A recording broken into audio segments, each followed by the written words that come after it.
ini kegiatan atau metode apa yang biasa Bapak lakukan untuk menanamkan nilai-nilai karakter pada siswa nih? Metode yang digunakan dalam menanamkan nilai-nilai karakter pada siswa biasanya terwujud dalam realisasi program proyek penguatan pelajar profil Pancasila atau P5. Nah, itu dalam kurikulum Merdeka sudah masuk pada kurikulum, sehingga diharapkan dari pelajaran tersebut karakteristik peserta didik bisa terbentuk. Nah, di situ dalam P5 itu juga ada temanya tersendiri sesuai dengan lembaga masing-masing. Temanya sendiri ada kewirausahaan, ada pengembangan teknologi, kemudian ada kewirausahaan, ada 5 poinnya itu proyek pelajar Pancasila. Di situ tujuannya untuk membentuk karakteristik peserta didik. Untuk metodenya sendiri, kalau dalam pembelajaran tentu dalam kurikulum Merdeka adalah metode-metode yang berpusat pada peserta didik seperti PBL atau PJBL. Seperti itu. Nah, selanjutnya apa saja tantangan terbesar yang Bapak hadapi dalam upaya membentuk karakter siswa?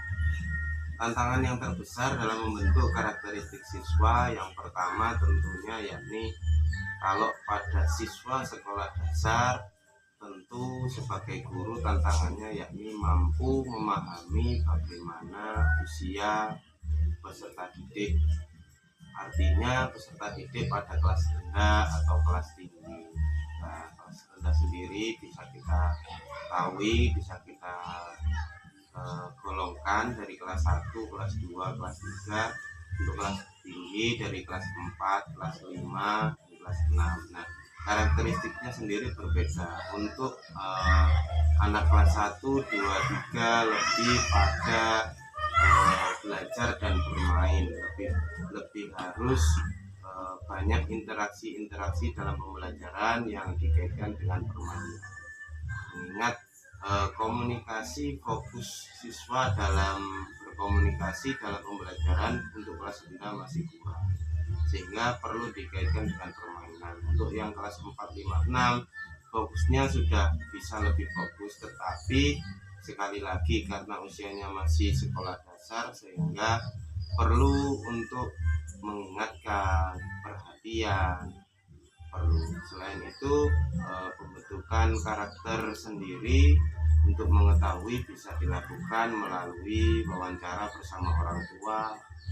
Ketika ada waktu senggang bisa berkomunikasi dengan orang tua, baik itu siswa yang kurang dalam kemampuan maupun yang sudah bagus atau unggul dalam kemampuan baik secara akademik maupun akademik. Selanjutnya ini Bapak. Nah, ini bagaimana Bapak bekerja sama nih dengan orang tua itu tadi dalam untuk membentuk karakter siswa?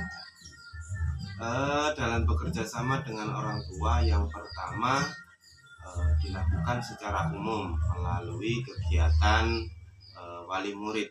Nah, wali murid ini biasanya dilakukan dalam beberapa pekan atau semester, satu semester ada satu evaluasi sekaligus pembagian rapor. Biasanya di situ nanti disampaikan terkait bagaimana hasil belajar peserta didik baik akademik maupun akademik.